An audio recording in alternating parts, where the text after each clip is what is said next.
Good morning, Basecamp, and happy Wednesday. Today we're going to focus on building momentum. And momentum is created anytime that we perceive growth. So it doesn't matter what task it is that you have at hand, actually just accomplishing it, no matter how small it is, gives you the perception that you're moving closer towards your goals. So we're going to talk about the success cycle. And the success cycle says that in our minds, we have some idea of what our potential is, right? That's where the stories came from. That's where all these associations came from about the things that we think that we can accomplish. So we have this potential. And so we articulate this potential in the form of goals, and then we move forward and we take action. So that action that we take gives us some kind of result, right? We move in the direction, we do the thing we said we're going to do, and then it gives us some kind of result. Those results then reinforce whatever presuppositions or pre-beliefs that we had about ourselves.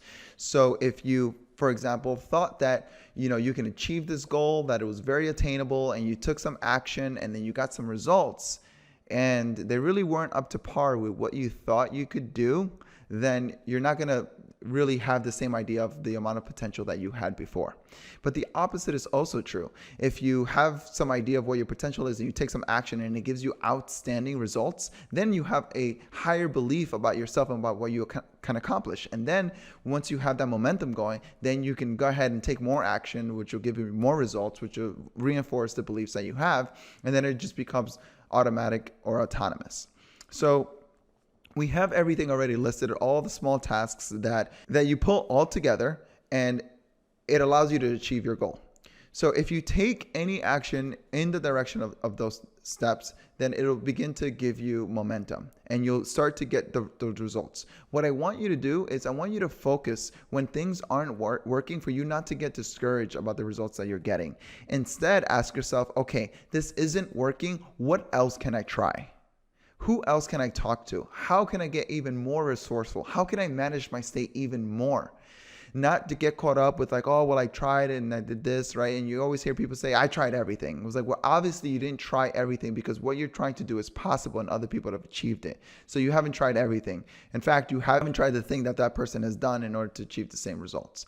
And so don't get caught up in this cycle on the negative downward loop. You want to be spiraling upward. And that's what we have accountability partners for, is so that when we catch ourselves taking action but not really getting the results that we want, we can kind of get back with them and kind of share with them. Sometimes us holding on to the things that we think aren't working actually makes them worse because we're just suppressing all those negative emotions, and then they don't inspire us to continue to move forward.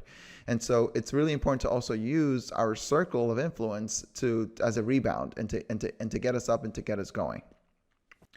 So part of moving up this cycle is getting 1% better each and every single day or each and every single week. Whatever pace works best for you. It's just about defining what does 1% better look like? Because what ends up happening is over time, you get the compounded effect. And 1% now is a much bigger improvement than it was when you first started off. So get with your accountability partner, and I want you to identify the following. I want you to identify what is the single one thing that you're going to do to move towards to, and how are you going to make it 1% better? I want you to define it. What does 1% better at doing that task look like? So get with your accountability partner and answer those two questions and share it within the pod, and I will see you on Friday. We're going to take tomorrow off so that you guys can spend some time, kind of look at all the videos that we already looked at and digest them a little bit, give you a little break. It's a little time for you to catch up, and I'll see you again on Friday.